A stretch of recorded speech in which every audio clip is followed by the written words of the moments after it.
Hey guys, welcome back to another video. This video is about how you can get long-term bookings for your Airbnb business or rent-to-rent business. So, well, it's all in your set night minimum stay. And what I mean by that is when you're operating a rent-to-rent deal or a property, in order to get long-term bookings, you need to set a longer restriction period, meaning guests can't book a one-night stay, they can't book for 2 nights. You need to set your minimum to at least 7 or more if you want long-term bookings. So what I mean by that is if you use Price Labs or any dynamic pricing tool, you can basically have a restriction where if someone tries to book this week, it's like a 2-3 night. Someone tries to book next week, it's let's say 4 night, and someone tries to book next month, it's 7 night minimum. Now what's the benefit of doing that? Well, you obviously get longer bookings over time, and then it blocks out all these smaller bookings from coming through. And what I mean by that is, let's say for example, if you've got this setting in place where you only allow 7 night stays, then you won't get a 2 night booking, let's say next month, because no one can book a 2 night booking. By you doing this, your calendar will obviously get filled with more bigger, longer bookings, and as well as that, you don't get any of the smaller crap ones. Now what's the benefit of doing this? Well, you're going to get better quality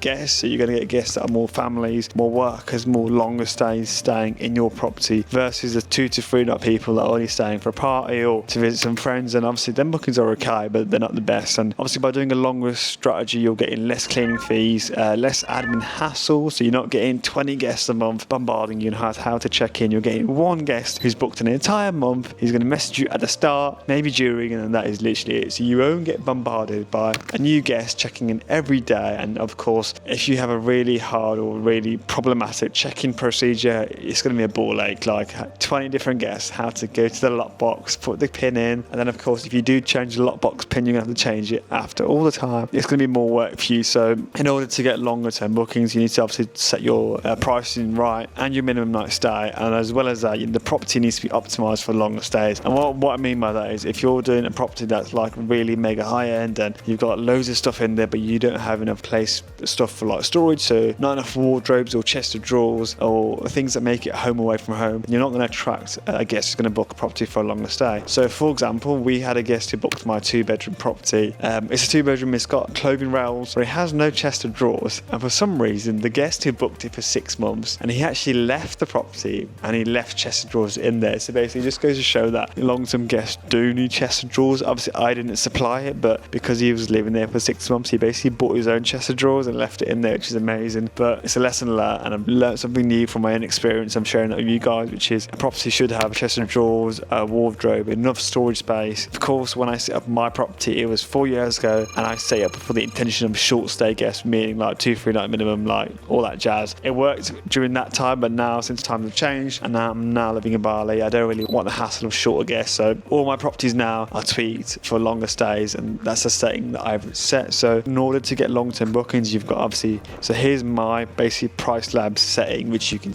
have and use if you want to. It doesn't work in every city, it works in some cities. So this one works for me in Birmingham, but in my Manchester one, it's slightly different because Manchester market, long stays don't really work too good because people want a more of a getaway experience. So what we do in Manchester is the weekends we allow obviously a weekend stay, which is 2 night minimum. Then on a weekday we try and do 2 to 3 night minimum. So we don't really do any 1 night stays. If we get a long-term booking in Manchester, happy days, but we obviously haven't yet, which is annoying, but it's fine. I've got 2 properties in Manchester. My other one does get long-term stays and then one that doesn't, so it's really hit and miss to why. But in Birmingham, I generally only have 1 and 2 beds. They get long-term bookings all the time, so you need to take that into account. If you're in a city where long stays don't work, then obviously trying to target long stays isn't going to work for your strategy or your model. If your city's only targeted towards short stays and you're in like a very touristy area, then that's going to make a massive difference as well. And again, it's your listing as well. Make sure your listing is optimized for longer stays, and make sure you've got like long stay discounts, and on the listing description and title you do say long stays allowed, and you've got the setting turned on Airbnb and Booking.com where a guest can book 28 nights or more, so then when they inquire you'll be able to come up, rather than if they searched it you wouldn't come up because you've got that setting turned off. If you guys want more tips and advice on this and you've got any questions, I do run a Discord channel where you can join. It's only like 15 quid a month, and you can ask any question you want related to property, business,